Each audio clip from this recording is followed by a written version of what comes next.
Hello everyone. तो आज हम पढ़ेंगे बेसिस, यानी कि बेसिस की क्या प्रॉपर्टी होती है। लास्ट वीडियो में हमने पढ़ा था एसिड की प्रॉपर्टीज, एसिड की रिएक्शन विद मेटल ऑक्साइड्स, और अब हम पढ़ेंगे यहाँ बेस क्या होते हैं।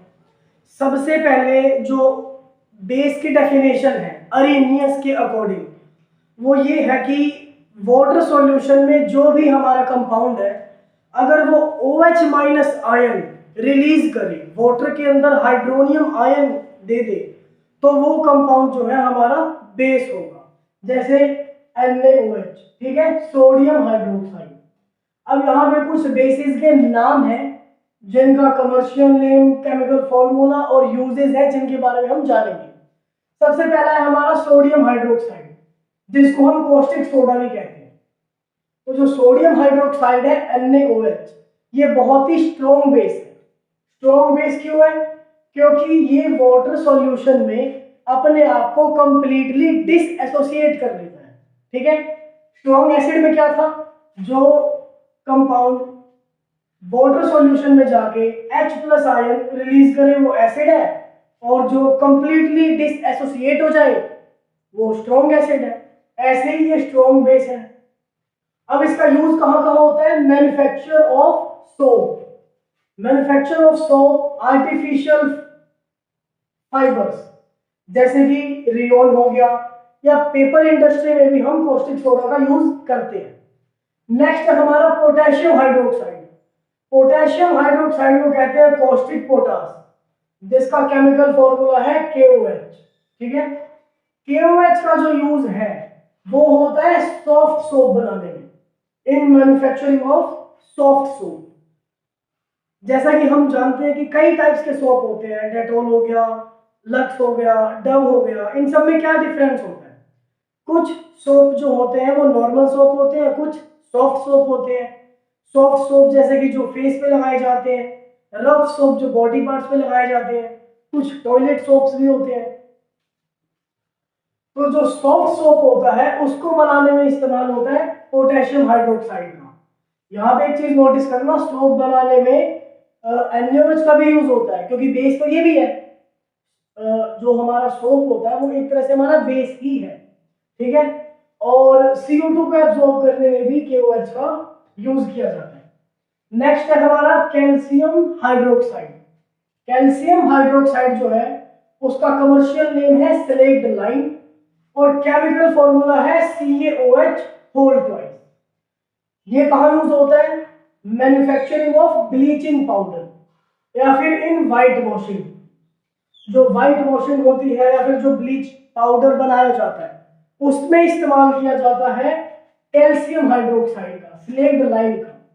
नेक्स्ट हमारे पास मैग्नीशियम हाइड्रोक्साइड। मैग्नीशियम हाइड्रोक्साइड जो है वो होता है मिल्क ऑफ लाइम, जिसका केमिकल फॉर्मूला है MgOH होल ट्वाइस। ये जो है एक तरह से एंट एसिड की तरह काम करता है। अब एंट एसिड क्या होता है?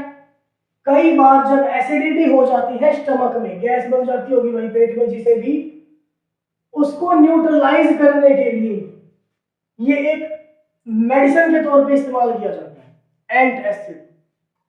अब एंट एसिड का मैं एक जो अच्छा सा एग्जांपल दूं जो सबको ही समझ में आ जाए, वो होता है इनो।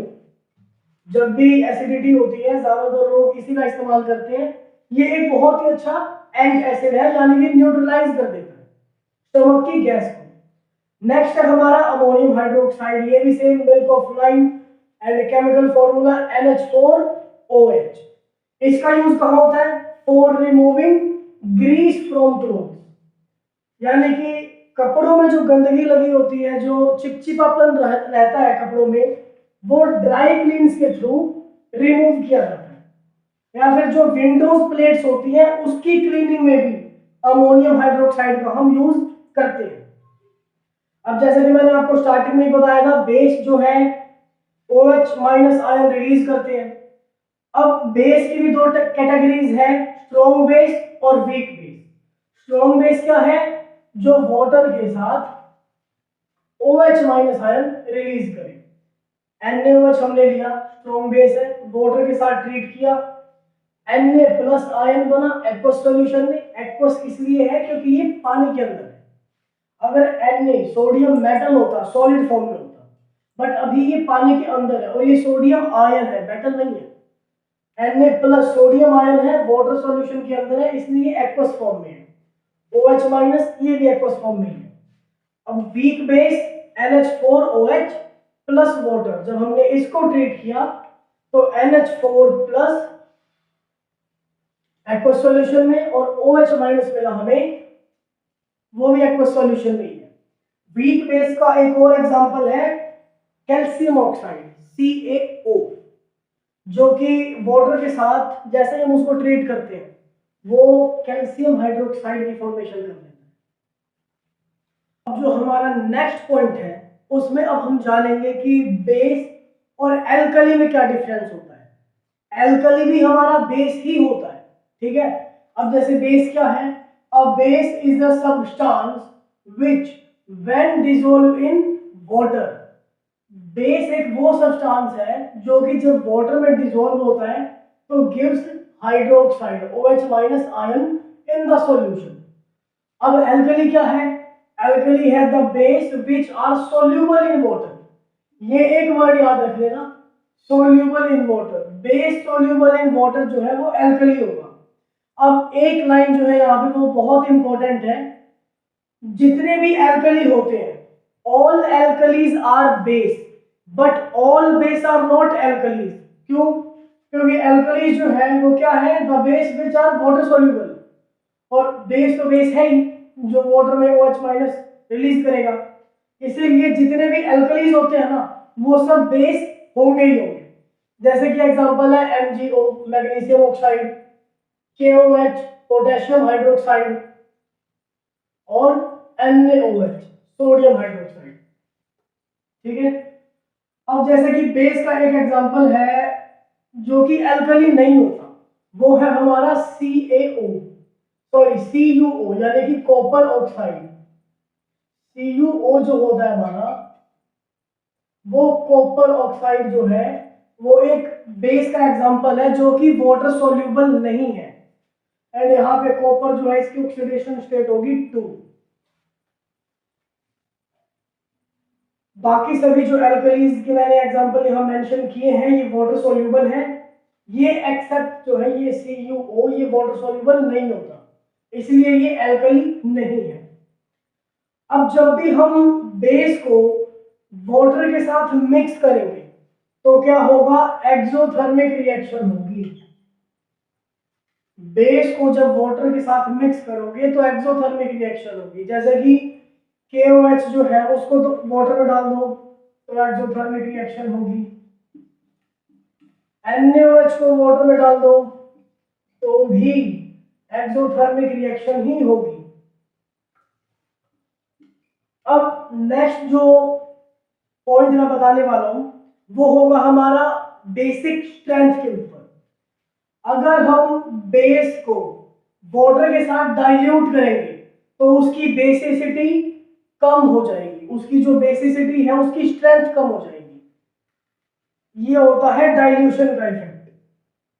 नेक्स्ट पॉइंट है हमारा the number of hydroxide ion produce on dissociation of one molecule of base is called its acidity. अब एसिडिटी क्या होता है ये टर्म समझाता हूं। जितने नंबर हम हाइड्रोक्साइड यानी कि OH माइनस आयन है वो प्रोड्यूस होंगे डिसोसिएट होने के बाद किस मॉलिक्यूल के, बेस मॉलिक्यूल के, वो उसकी एसिडिटी कहलाएगी। एग्जांपल से समझो, हमारे पास है NH4OH, ये कितने OH माइनस रिलीज कर सकता है, सिर्फ 1, इसलिए ये मोनो एसिडिक इन नेचर है, ठीक है। जब मैं एसिड पर पढ़ा रहा था तब मैंने बताया था कि H3PO4, ठीक है। H3PO4 जो था वो था ट्राइप्रोटिक एसिड यानी कि ट्राई बेसिक एसिड, वो 3 H प्लस आयन रिलीज कर सकता था। वैसे ही H2SO4 वो 2 H प्लस आयन रिलीज कर सकता था यानी कि डाइप्रोटिक, जिसे कि हम डाई बेसिक भी कहते हैं। उसी तरह यहाँ पे ये NH4OH मोनो एसिडिक है, एक OH माइनस रिलीज करेगा। और अगर हम बात करें CaOH होल ट्वाइस यानी कि कैल्शियम हाइड्रोक्साइड, तो ये डाई एसिडिक इन नेचर है क्योंकि ये two molecules of OH minus जो है ये रिलीज कर सकती है, टू मॉलिक्यूल्स वाटर सॉल्यूशन में। दैट्स व्हाई ये हमारा डाई एसिडिक एसिड है। तो बेस का क्लासिफिकेशन हमारा यही कंप्लीट होता है, क्योंकि बेसेस जो है हमने ऑलरेडी डिस्कस कर ही लिया था।